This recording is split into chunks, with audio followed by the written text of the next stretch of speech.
पापा मैं कुछ नहीं जानती हूँ। मुझे कॉलेज ट्रिप पर जाने के लिए पैसे चाहिए ही चाहिए। आपका तो हमेशा का यही है। आप तो कोई ना कोई बहाना बनाकर मुझे पैसे नहीं दोगे। तभी रिया की मम्मी राधिका जी ने रिया को डांटते हुए कहा, रिया, ये तुम अपने पापा से कैसे बात कर रही हो? थोड़ा तो तहजीब तमीज रखो। मम्मी की बात को इग्नोर करते हुए अभी भी रिया अपने पापा राजीव जी पर चिल्ला रही थी। रहने दो पापा, आपको तो बस अपने पैसों की पड़ी रहती है, ये नहीं कि बच्चों की क्या जरूरतें हैं। मेरी सारी फ्रेंड्स लग्जरी लाइफ जी रही हैं और मैं हूं कि आज भी वैसे ही फटीचर की फटीचर। आपने तो बस एक ही रट लगा रखी है कि मेरी शादी के लिए पैसा इकट्ठा करना है। अरे मुझे परेशान और दुखी करके क्या फायदा ऐसा पैसा जोड़ने का।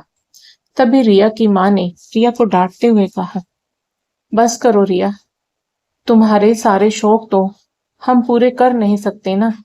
अपनी हैसियत भी तो देखनी चाहिए। तुम्हारे पापा की नौकरी से जो कुछ बचता है उसमें तुम्हें हर महीने जेब खर्च मिल ही जाता है। रिया व्यंग्यात्मक हंसी हंसते हुए कहती है, जेब खर्च?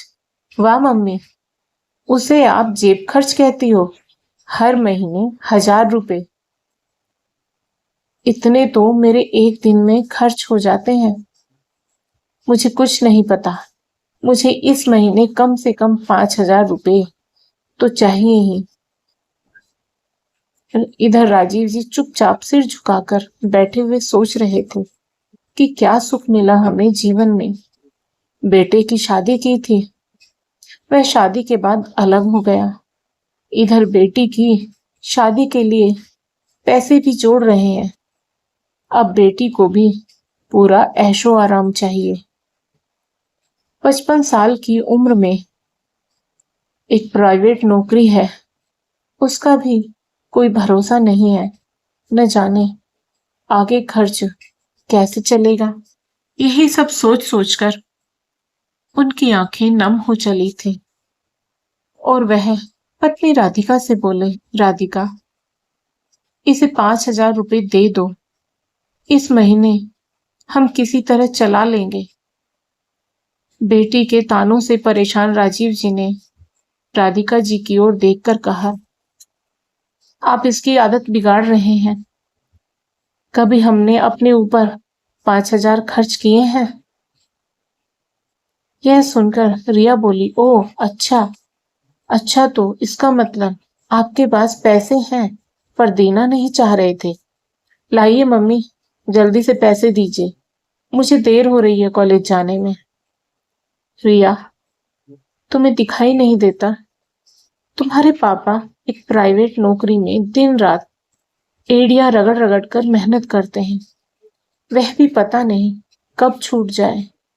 बेटा, बेटा है कि शादी होते ही अलग हो गया और अब बेटी को भी लग्जरी लाइफ जीनी है।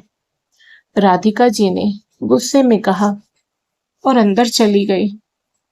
अलमारी में से 5,000 रुपए लाकर रिया के हाथ पर रखते हुए कहा, आज तो तुझे ये रुपए दे रही हूं, लेकिन अगले महीने से जेब खर्च के अलावा कोई उम्मीद मत रखना। हमने तुम्हारे ऐशो आराम का ठेका नहीं ले रखा है। तेरी पढ़ाई लिखाई और 2 वक्त की रोटी और कपड़ा मिल जाता है, वही बहुत है। फ्री में नहीं आता है यह सब। रिया पैसे लेकर मुंह बनाते हुए घर से बाहर चले गए। तभी राधिका जी अपने पतिदेव राजीव की ओर मुखातिब होते हुए कहती है, सुनो जी, कुछ अपने बारे में भी सोचो, अपने बुढ़ापे के लिए भी पैसा इकट्ठा करना। राधिका जी के सवाल पर राजीव जी का दर्द उमड़ पड़ा और वो रुआसे से होकर कहने लगे, राधिका, तुम ही बताओ, कहाँ से और कैसे करूं इकट्ठा? सोचा था बेटा कमाने लगा तो कुछ सहारा लगाएगा घर खर्च में, परंतु शादी होते ही वह भी बीवी के साथ इस घर से खिसक गया। उसे पता था कि बहन की शादी करनी है, फिर पापा कभी भी घर बैठ जाएंगे। यहाँ हम अपने माता पिता और अपना घर संभालने से ज्यादा उसने अपनी पत्नी के साथ ऐशो आराम की जिंदगी को ज्यादा महत्व दिया। राधिका जी बोली, जाने दो जी, अब जो होना था हो गया। मैं अब यही चाहती हूँ, इसके भी हाथ पीले कर दो। बाद में हम दोनों किसी तरह अपनी गुजर बसर कर लेंगे। राजीव जी दुखी मन से उठे और अपने कमरे में जाकर पलंग पर लेट गए। इसी तरह समय बीतने लगा। एक दिन रिया ने शाम को कॉलेज से घर आकर बताया कि पापा, मैंने एक लड़का पसंद कर लिया है। हम सिंपल कोर्ट मैरिज करना चाहते हैं। आपने जो भी पैसा मेरी शादी के लिए जोड़ा हुआ है वो आप मुझे दे दीजिए। राजीव जी रिया को समझाते हुए बोले, लेकिन रिया बेटा, जब शादी ही करनी है तो अच्छे से करते हैं। उनके परिवार से मिलकर बात कर लेते हैं। राजीव जी के सवाल पर रिया ने कहा, नहीं पापा, विमल को यह सब पसंद नहीं है। उसने तो अपने घर पर बताया भी नहीं है कि हम शादी के बाद अलग रहेंगे। इन सब बातों को लेकर कुछ दिन घर में बहस होती रही। हार कर राजीव जी और राधिका जी ने बेटी की एफडी तुड़वाकर पैसे दे ही दिए। जब कोर्ट मैरिज करने जाने के लिए रिया घर से सुबह निकल रही थी तो राधिका जी ने उससे कहा, रिया, हम भी चले क्या साथ? नहीं मम्मी, आप दोनों क्या करेंगे? हम दोनों होंगे और गवाह के लिए दो दोस्तों को बुलाया है मैंने। शादी करके मैं विमल को साथ लेकर आ जाऊंगी आपसे मिलाने। रिया ने मां को टालते हुए कहा। राजीव जी सारी बात सुनकर खामोश बैठे थे। उन्होंने बस इतना कहा, बेटी, वो पैसों का क्या किया? अपने बैंक अकाउंट में डाल दिए है ना? रिया ने कहा, नहीं पापा, वो पैसे तो मैंने विमल को दे दिए।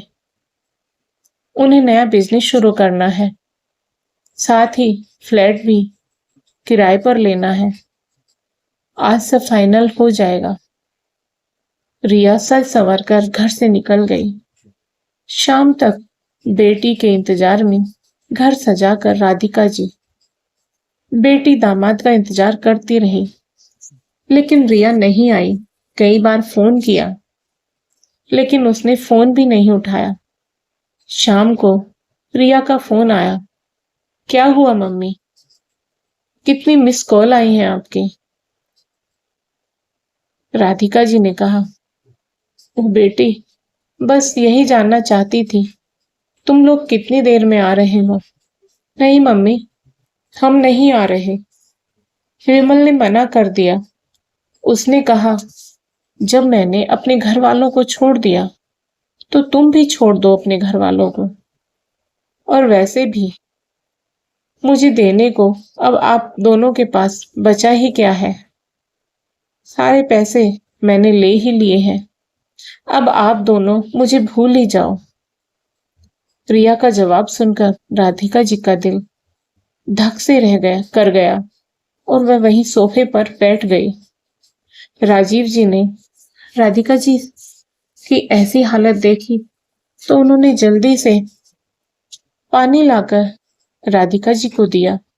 पानी पीकर उन्होंने राजीव जी से रोते हुए कहा, सुनो जी, क्या इसी दिन के लिए हम माता पिता अपनी औलाद को पालते हैं? बच्चों की खुशियों में शामिल होने का हमें कोई हक नहीं है क्या? सारा रिश्ता बस पैसों का ही है। राधिका बताओ तो सही, क्या हुआ है? या यूं ही आंसू बहाती रहोगे? राजीव जी के पूछने पर उन्होंने सारी बात बता दी। जानते हो जी, आज हमारी बेटी की शादी है। जिसके लिए आपने और मैंने पूरा जीवन एक एक पैसा जोड़ा था। आज उसी बेटी ने हमारे मुंह पर ऐसा तमाचा मारा है। आज बेटी के ऐसे कदम कदम से दोनों ही गम के सागर में डूब गए थे। दोनों बच्चों ने माता पिता का कैसा तिरस्कार किया। आज घर में चूल्हा भी ठंडा पड़ा था, कुछ खाने का मन ही नहीं था। दोनों ऐसे ही भूखे ही बिस्तर पर लेट गए। नींद तो आनी नहीं थी, सो लाइट बंद करके दोनों बिस्तर पर लेटे हुए एक दूजे से अपने आंसू छिपाकर अंधेरे में रो रहे थे। एक सप्ताह ऐसे ही बीत गया। एक दिन उनका बेटा रजत घर आया और अपनी माँ से बोला, मम्मी, आप लोगों ने रिया की शादी कर दी और मुझे बताया भी नहीं।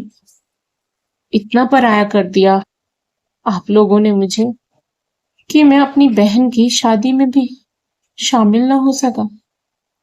राधिका जी ने बेटे पर व्यंग्य करते हुए कहा, वाह बेटा, बड़ी जल्दी याद आ गई तुझे माता पिता के। और हाँ, बहन की शादी की बड़ी चिंता है तुझे।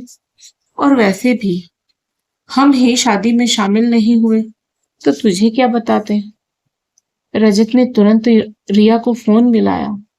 दूसरी ओर से रिया के रोने की आवाज आई, भाई, मैं बहुत मुश्किल में हूँ। विमल मुझे धोखा देकर सारे पैसे लेकर भाग गया। मम्मी पापा को बताने की हिम्मत नहीं थी। मुझे आकर ले जा, मेरे पास किराए के लिए भी पैसे नहीं हैं।